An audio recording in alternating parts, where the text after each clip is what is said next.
Welcome to Stop Wasting Your Wine, a wine review podcast where we waste our wine so you don't have to. On this episode, we review a red wine from France.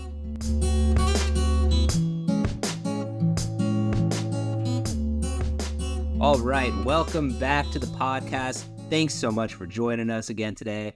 I am Joel, and I am joined by two of the best skee ball players that I've ever known in my life, Aaron and Colin. How are you guys doing today? Awesome. I'm just always amazed that we all found each other in college, like in that skee ball shack, just like all playing and realizing we all had high scores and then, decided to be best friends. Yeah. I'm surprised that there was a skee ball shack right there by campus. Florida's a weird place. That's why you don't see that a lot. Doing good. I do pride myself on my skee ball skills, so I'm just glad somebody recognizes the hours that I put into it. So thank you. Yeah, finally I get the recognition that I think I deserve. So I spend weeks standing alone in Chuck E. Cheese waiting for someone to tell me I'm doing a good job. They just keep telling me to leave. So many tickets. And that's the secret. The skee ball place is actually just Chuck E. Cheese, and we're just a bunch of weird college kids hanging out at Chuck E. Cheese. It was a weird time in our lives. Well, great. Oh God, we've come so far. Hey, now we have kids, so we're allowed to be in there. We're going back, baby. Love it. Oh, no. Love it. Well, I know I'm doing pretty well today too. I think I've probably spent about 9.5 hours over the last 2 days watching a combination of college and professional football. So nice to get away from that and talk to you guys today. So many games, so many good games. Like go Knights, charge on. All day. Go Knights, charge on. But like seriously, like I think I started like noon yesterday and still technically going now, like watching fantasy football scores. I do say I think like wine is wine helping me with my health, because now that I am drinking more wine, I am not drinking as many like beers as I might during this time. And instead I'm just like grabbing a glass of wine because I have lots of wine in my house at this point. Is that better for me? Am I less problematic at this point? I would say so. Yeah, right? Sure. Yeah. Is a glass of wine better for you than a can of beer? There's antioxidants, right? Yeah, absolutely. Isn't that what they say? Full of antioxidants. Yeah. Aaron's actually reverse aging in front of our eyes thanks to the wine. I'm definitely classier. Got a real Benjamin Button situation going on over here. Please drink responsibly. Oh, man, I love it. All right, well, listen, let's get into the wine today, guys. Like we said up front, we are drinking a red wine from France. Aaron, would you mind running down some more detail? And I would love to. All right. This wine is from the producer Guigal from the appellation of Côtes du Rhône in the southern Rhône Valley. It is a mix of 3 grapes that I will pronounce in worse and worse condition. It's Syrah, Grenache, and Mourvedre. Colin, help me on that last one. Yeah, no, Mourvedre. Some people say Mourvedre. If you get real French about it, it's like Mourvedre. I can't do it. I try not to get real French about anything, to be quite honest with you. So that's fair. So we're going to say right there. It is, another 15% ABV. So we have just been really going hard in the paint these past few weeks. Heavy hitters. Jeez. We got our 2019. And, we found there's a pretty wide price range on this, depending on where you grab it. You can get it from anywhere between $15 and $20. And it's around most wine shops. And I think there's a couple of vintages out there too. There's, you can get a couple different bottles. I think the price might vary depending on what year you get. I think mine was about $16, 2019. And honestly, guys, that's part of the reason that I wanted us to try this one today. I am a big fan of Côtes du Rhônes and just reds from the Rhône Valley. So wanted to bring one into the pod. We haven't done one yet, and I thought it'd be kind of cool to try one that's, very, very accessible, both in just price point and also being able to go into, like you were saying, Aaron, any kind of wine store and grab it. You see it everywhere. A lot of restaurants as well, too. So just kind of like I don't know if maybe you could call it an entry-level Côtes du Rhône. So just want to try it with you guys, see if it's a waste of our wine. Hoping it's not, but totally prepared in case you guys do want to dog it. I know a pretty good name on this too. Guigal is a very popular producer over in the Rhone, and he does wine in the Southern and Northern Rhone. He's kind of all over the place. So, or the brand. So if it's interesting to try different ones, if we do like this one. I would say, is this a guy? Is this like Awesome. a person? No, it's not a guy. It's a brand. It was a guy, I think, at once. Don't quote me on that. Don't record me or anything on that, but we'll have to get the fact check department in on that. We've been putting them to work lately. All right, listen, before we get into this particular wine, Colin, please, before we get off the rails, please teach us something. This is the only thing you will learn.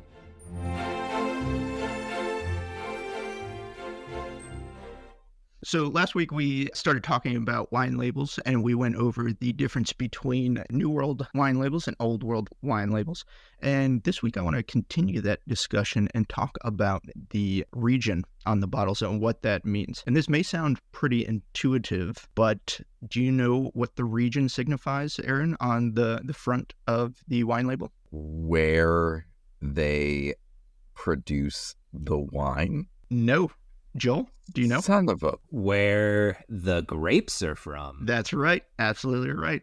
So, gosh darn it. Yeah, well done. I thought I might stump you with that, but that's good because I think that's a very common misconception is the region on the front label is where the wine is made, which is not true. You can make a wine here in Florida with Napa grapes and call it a Napa Valley wine. So the region on the bottle is a good indicator as to quality. So if you think about it from a hierarchy standpoint where you have, and I'm going to use California just for ease. You have California wine that can be made from grapes anywhere in California. Could be, could be Lodi, could be Napa, could be anywhere. Could be in a place where grapes aren't really supposed to grow. And then if you have a Napa Valley wine, the quality is going to go up a little bit because why are people planting grapes in Napa Valley? Because after years and years and years, they know what grapes thrive in different areas. And then you can even have a sub-region to go further than that, say like Rutherford in Napa, and the soils might be better, the climate might be better. So as you go up the scale and get more specific, and this is, of course, is a generalization and not necessarily a rule because you're going to find different levels of producer, at different levels of the scale, but you tend to see more quality. And just a brief story where this can be important. I was picking up the Pinot Noir that we reviewed a couple weeks ago, and the producer had a couple different wines in the store, and I couldn't find the one that said Willamette Valley on it. I could only find the one that said Wine of Oregon. With what we just learned, I know that those grapes can be grown anywhere in the state of Oregon. And I wanted specific Willamette Valley because, based on quality, and I know I like Willamette Valley wines, I wanted a Willamette wine. So I asked a very nice gentleman if he could point out the same producer, but the wine from the Willamette Valley. And he takes a bottle of the same type of wine I was holding, turns it around, points to the back where it says wine made in the Willamette Valley and says, this one is from the Willamette Valley. And, while he's technically not wrong because it was made in the Willamette Valley in this case, the grapes weren't from the Willamette Valley. And that's what I was looking for. Did you tell that man he was wrong, or did you smile and nod and save his dignity? Yeah, I smiled and nodded. And then as he left, I put that wine back and I did a little bit more searching and I found the bottle I was looking for, but I didn't want to blow up his spot right there. He's supposed to be the expert, but in that situation, he was not. All right, so the big takeaway there is like on the label, can you always find both? Can you always find the region of the producer and the region of the wines themselves, or is there one that always has to be there? So the front is always going to be where the grapes are grown. They might have where the wine is actually vinted or made on the back, but as far as the front, especially in Europe, if you remember our discussion Old on World versus New World. Yeah, that's right. They don't ever put the grapes on the front, so it's almost always just going to be like this one is a really good example. It just has Côtes du Rhône on the front. It's you're just usually going to find the region where the grapes were made. Awesome, Colin. Thank you, man. It's I feel like I learned something once again. I will never look at wine labels the same. Now this is what, part two of Part two. How many? 36. No. No, I think I'm just going to do 3. I'm going to wrap up the rest. The barcode. Let's talk barcodes. Can you really wrap up something as in depth as labels into 3 episodes, Colin? Yeah, well, I could make it 4 or 5, but I think the rest of the information as not as important as that's why I wanted to break this one out because this is really the meat and potatoes of it. No, I know. I gotta be honest with you. If I didn't make it clear last episode and right now, we have been ragging on Colin about labels as a concept of a multi-episode segment. And I, just like eating my words on this one because I just keep learning something. And I'm like, oh, that is actually really important for me to know to make informed decisions about buying wine. So thank you, Colin. You're welcome. Thank you for everything. Yep, absolutely. Well Absolutely. done. That's why I'm here, right? That's why I have the segment. All right, guys. Well, let's move it along. I know we've had these wines open for a little bit, so let's get into the wine.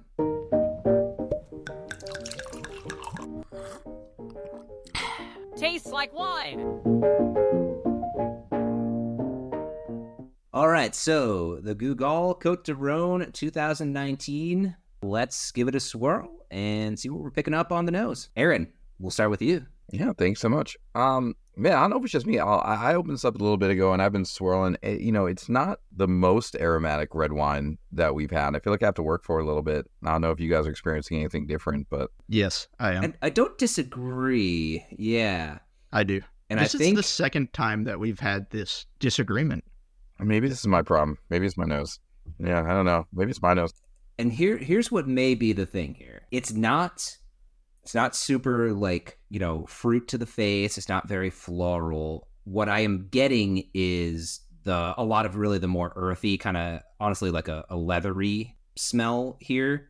So I don't think it's the fact that it's not as aromatic. It's that what it's really presenting here, it doesn't punch you in the face. It's a little bit more subtle. I think that's what I'm getting at. I think I'm like comparing it to some of the bigger ones that we've had, and maybe it's the type of smells that are coming out of it that just aren't as, because I'm not saying it doesn't smell like anything. Like obviously if you stick in, you like really smell like there's definitely, I would say like there's like a berry smell to it. Like there's like a more, like you just kind of like leathery, aspect of it. It's just not, maybe it's like the fruit forward aspect that like, we've had in a couple of them that have just been like really in your face. I don't know. Colin, help us. Explain. Yeah. What might be more helpful is just to clarify some terms. When we talk about like expressive versus not expressive, we're not really talking about flavor per se as much as whether or not you really have to stick your nose into the glass to smell anything. So I don't, you don't really have to stick your nose in. Like you get quite a bit from a distance away. So I would say this is actually pretty expressive when it comes to just like flavors coming at you. See, obviously, okay, so under that description, I'm going to say this is your level 2 nose, because I don't know, I feel like there's been some that we've opened up and it's like, whoa, and like this one, I do have to like stick my nose in it, and I've got a good nose. Yeah, this might not be as bold as some other wines, but I'm not in the glass by any means, and I'm still getting it. Do some science class wafting, maybe. Yeah. Oh, there you go. A little bit of wafting. Remember, I do remember that. Hold it arm's length. Absolutely, I remember that. Don't want to waft. Hurt yourself. Yep. Colin's like, shut up. Talk about wine. No. I just don't know what you're talking about. So I'm like, I'm just gonna let them waft because I'm totally lost here. I don't know what they're talking about. Just let them off. Your science teacher sucked. Hopefully they're not listening. Well, Colin, you said that you think it is expressive. What are you? Medium expressive. It's not like in your face expressive. I'm not saying this is the most expressive wine we've ever had, but so I am getting definitely some black cherry, some strawberry in there, a little bit of blackberry as well.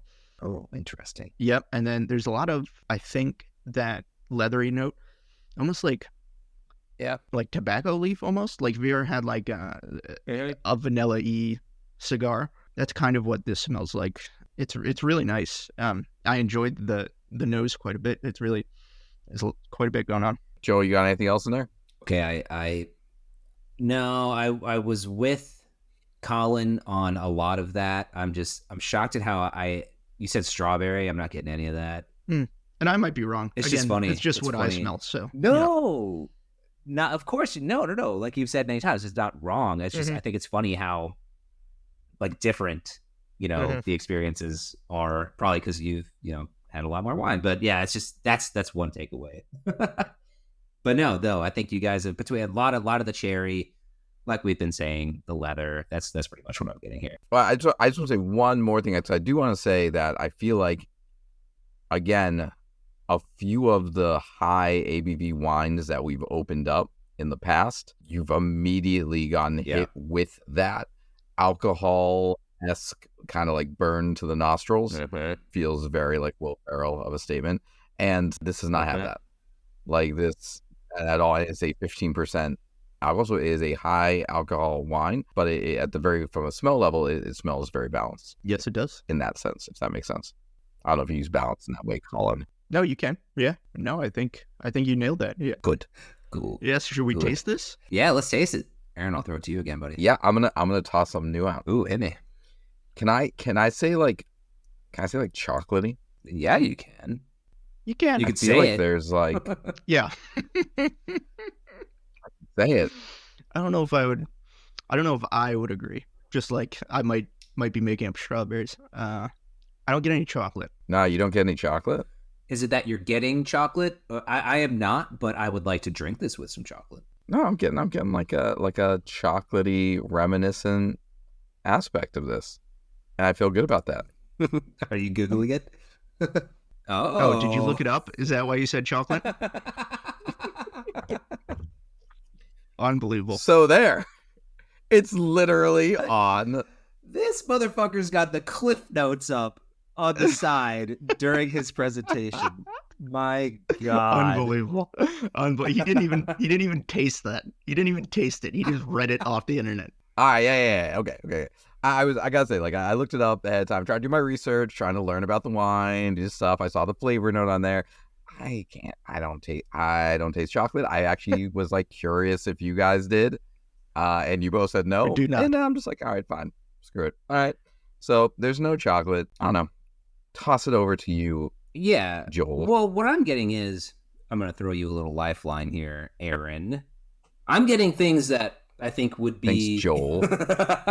I'm getting things that I think would be associated with chocolate. Vanilla, the berries that we've been talking about. While I'm drinking it, I'm getting a lot more of that leatheriness. And Colin, I don't know if it's just because you said tobacco leaf earlier, but yeah, big time. Mm-hmm. Big time. Also, I would just say that, this wine in general, I think very down the middle of the lane in a lot of ways. And I mean that in a good way. I think it's not extremely bold. It's a little bit acidic, but not really in your face. It's very dry. That's probably like the one thing that's the most, one side of the spectrum that I would say. But is it dry AF, Joel? Yeah, super. I don't know if I would call this one dry AF. Would you, Colin? I think it's like dry AF plus. Dry AF. Well, I'm very conservative with my stamps. I don't just want to say it, my guy. Yeah. No, you're right. It has to be actually be dry AF. But you're right. No, this is just regular dry. This is nice dry, and dry. Mm-hmm. Yeah. Colin, what do you think? What I get out of this is a lot what we mentioned on the nose. You get, for me anyway, the blackberry, a little bit of that strawberry, some black cherry. You also get a little bit I don't think I brought this up on the nose, but it's kind of like that European funk, just a little bit though. It's not too intense. And then all of those oak influence. Tell me more about this European funk. Okay, so what I mean by European funk is a little bit of horsiness that you get, kind of like the farmy type note. It's not too much, but I think it's in there. Again, maybe I'm just all the way off tonight. I don't know. But I'm getting a little bit of it. And then all of those vanilla and oak notes. So what's the difference between European funk and California funk or American funk? Like 3,500 miles. Sorry.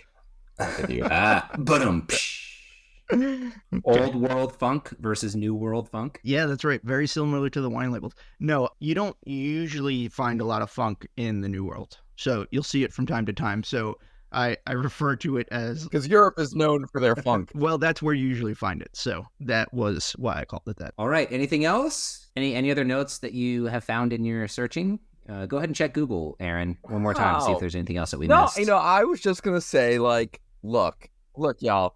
I've obviously feeling like I don't have the strongest sense of picking up different individual tastes. I do want to say, though, I feel like I've gotten a good handle on the overall balance and structure of a good wine. I agree. To quote Justice Stewart from 1958, I can't define it, but I know it when I see it.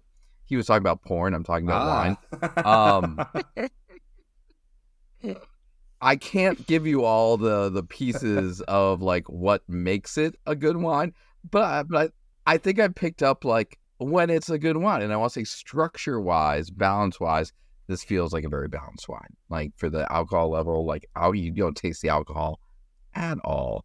Medium body, like acids, good. Like I think overall the structure of the wine is solid. So I'm gonna leave it at that. I'm gonna start leaning more into my comfort with the structure and not talk about plums. All right, I think we've identified everything that we can here. Let's go ahead and get into the reviews. Yeah, but did they like it? It's time for the review. Okay, Aaron, I'm going to start with you again, buddy. Give us your review. Yeah, I'm going to start with like a semi-controversial take because I have a feeling I'll be the only one.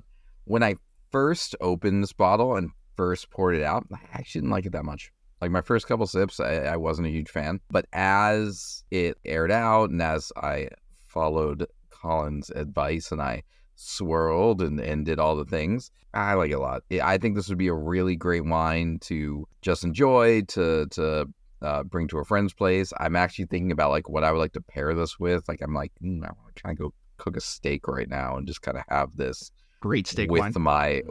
with a steak. Like just feels like there's just enough flavor there to like really add to a good meal. So I'm liking this one. I think this is a classy ass wine to bring over to a friend's place to pair with a dinner. It's going like firmly in the center of my kitchen table for sure.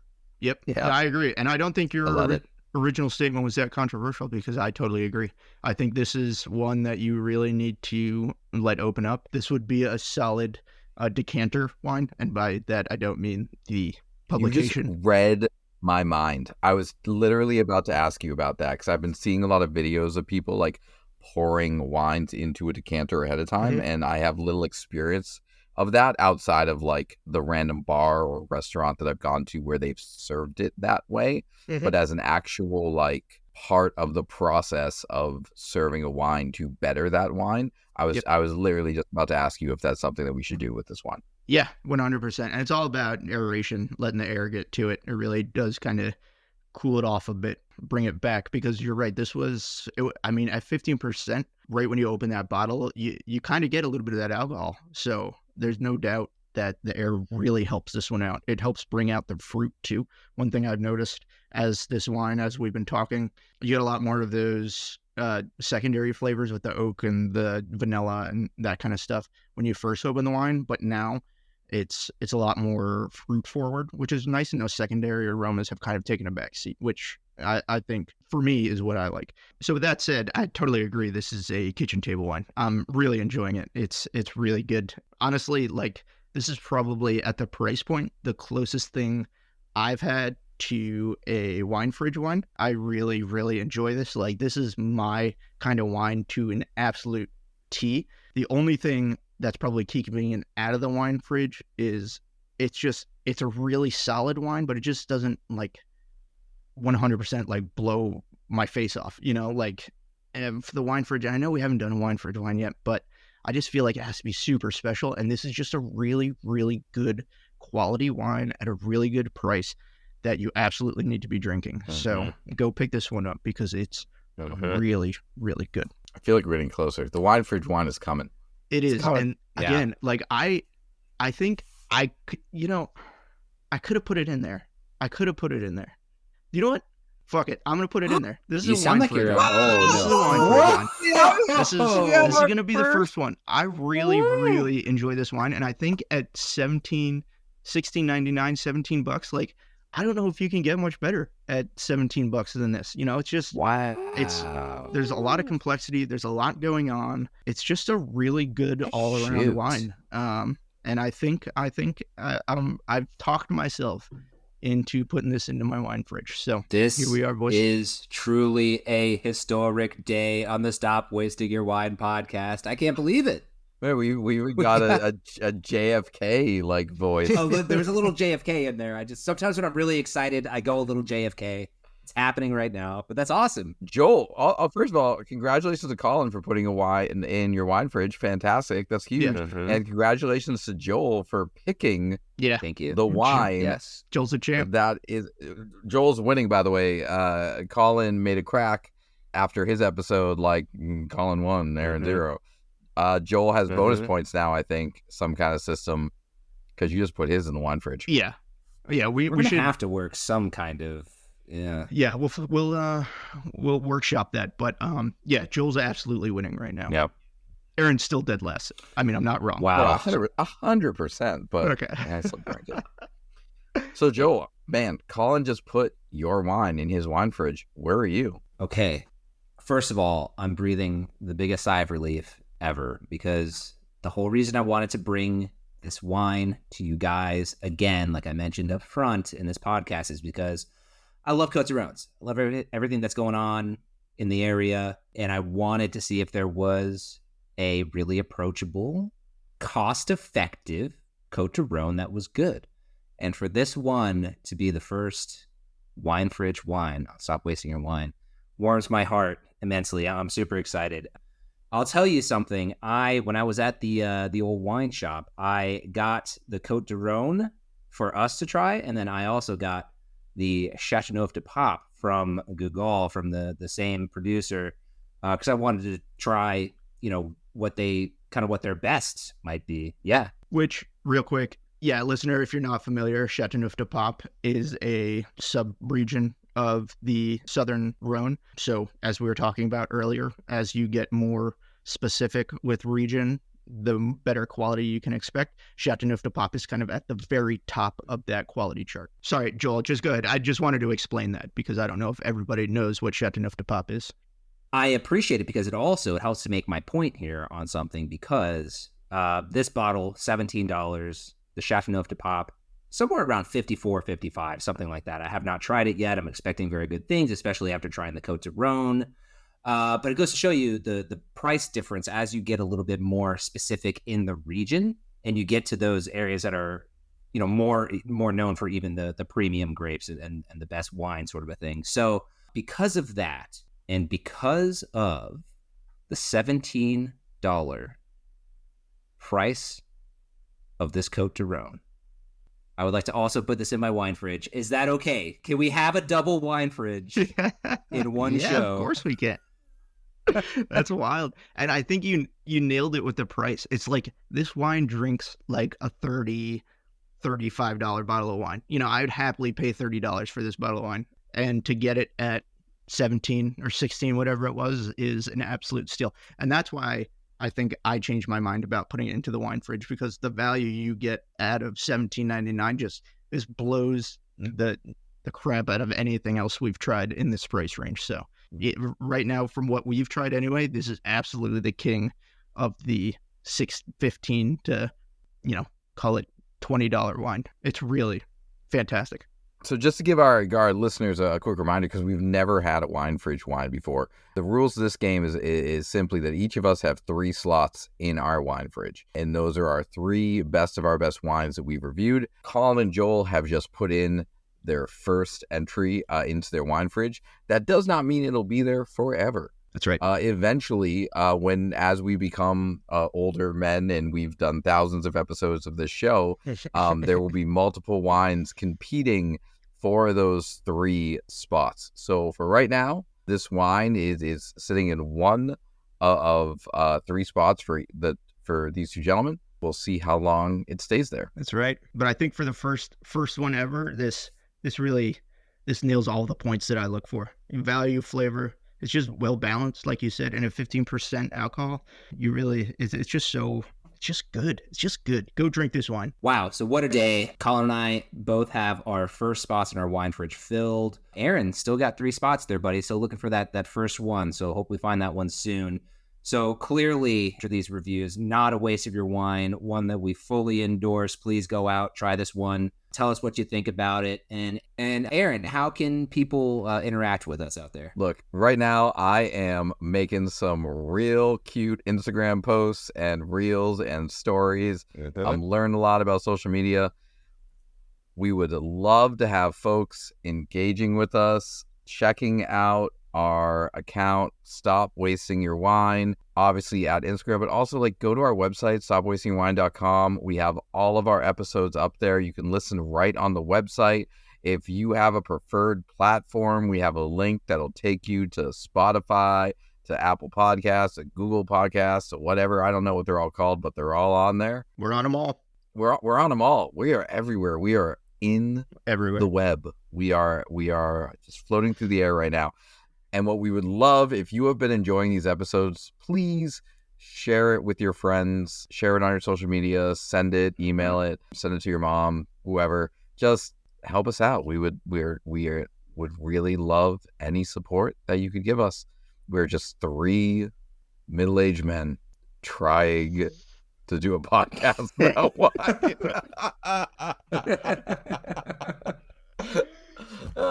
It was really good until that moment. That was Facts. Awesome. Yeah. No, that was perfect. All right. Well, that'll do it for us today. Thank you guys so much again for listening. And as always, stop wasting your wine. Thanks for joining us. See you around, y'all. Bye.